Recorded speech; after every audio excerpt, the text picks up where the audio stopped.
So here's a part that no one is talking about, and I said this 3 weeks ago on the podcast. Here's what I said. When Biden went into our oil reserve, and we saw gas prices dropping, and nobody was bitching about gas prices, and that took place, when that happened, that affected votes. Watch how gas prices are going to go back up. The deal with Saudi, the deal with them stop using our own reserve. You're going to see gas prices go back up. Inflation, Wall Street Journal came out talking about the fact that, if you can pull up this article, Wall Street Journal talking about the fact that we're going to go to 6%.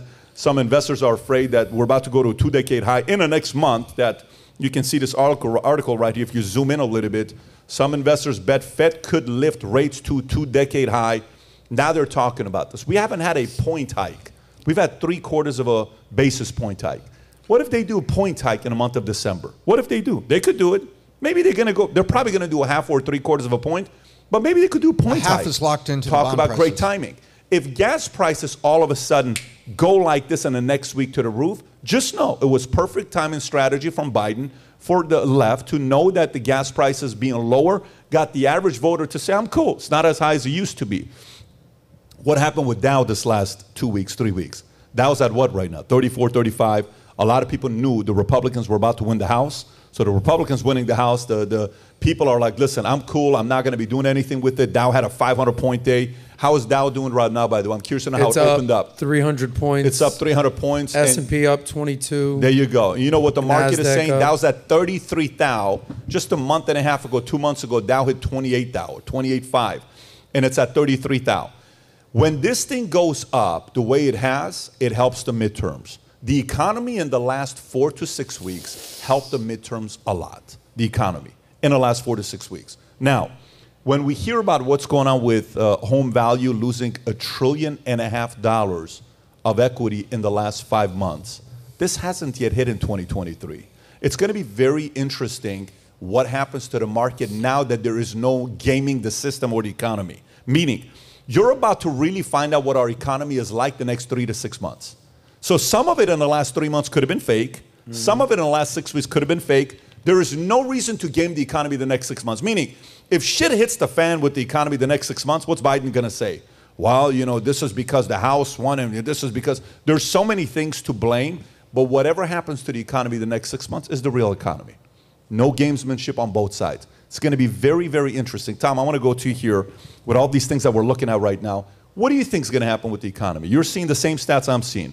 What do you think is going to happen to the economy post-midterm elections? I think you're exactly right. I think the first thing that's going to happen is the other shoe is going to drop on gas prices because the manipulation with the Strategic Petroleum Reserve stops. Because remember, he can only do that once, and then they have to backfill the petroleum reserve. It's not like some magic genie fills it up at night. You have to go back and fill it up again so you can use it again. It's like a savings account of oil for when the United States is in trouble. That's, I think, what people should look at that. SPR, when you hear that.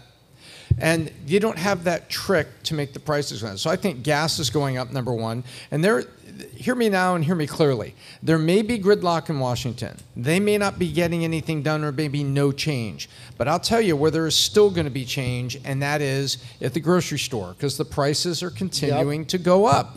And so there may be gridlock in Washington, but there's not going to be gridlock in their wallets and their purses or their credit cards because the price is still going up. Prices are going up. The market is still reacting to values of accelerated assets, and these assets went up in value because we printed money. So the average person needs to look at it and say, the stock market is going up for reasons that are more related to what we did printing money and less related to the health of the economy. Because when they look at their wallets, they go to the grocery store, they go to get a haircut, they go to the thing, the prices are going up. And I do not think it's going to be a happy fourth quarter.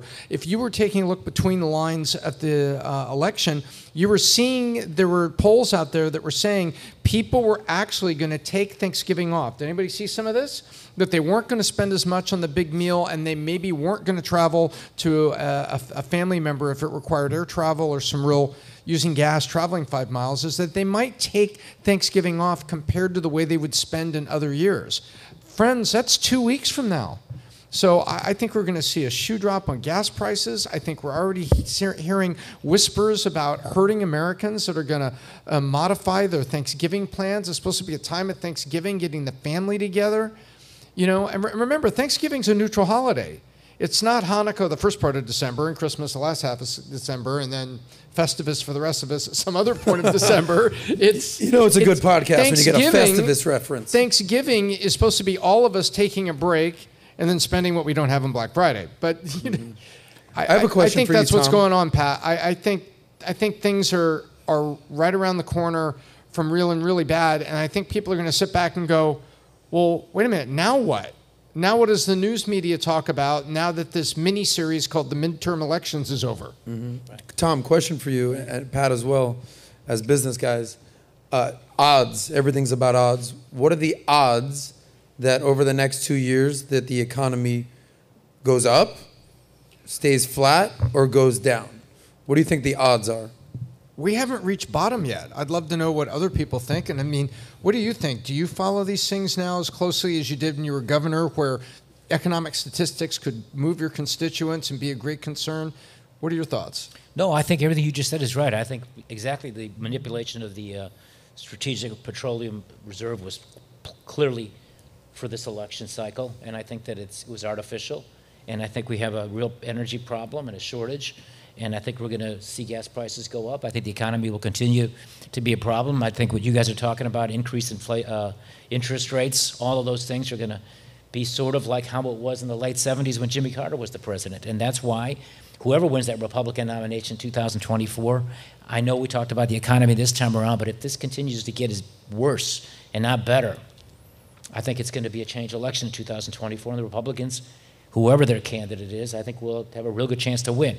Now, if the economy improves, it's a very different story, but I'm betting that what you just said is likely to happen. I don't think we've seen the bottom yet. So before we can talk about what are the odds of it getting better, I don't think we've seen the bottom. First, you have to call the bottom. The late Mark Haynes called the bottom magnificently in 2009 on CNBC's Squawk on the Street, and he was the first financial reporter to do so, and he was dead on. He said, this is it, this is it, this is it, I'm calling bottom. And I don't think we're there yet, and I'm waiting for a voice to do that, but I don't think it's going to be this year, and I don't think it's going to be first quarter. Yeah, I think, again, everything is we will see. Nobody knows. But if gas prices go up, guess what? Tapping into the reserves to get the average American who's not feeling the pain of gas was an effective strategy by Biden's administration, especially knowing this is the lowest level of approval rating by presidents since Truman, not even Carter, by the way. It's lower than Carter. It's at Truman levels. So if the gas prices goes up, you'll see it. Interest rates are going to go up. Mortgage prices are going to go down. Unemployment hasn't even been hit yet. We still have to see those things taking place. I think 2023 is going to be a rude awakening when it comes down to the economy. We still haven't gone through. But again, we will see. To order your Future Looks Bright hat, click over here. And to watch the entire podcast, click here. Take care, everybody.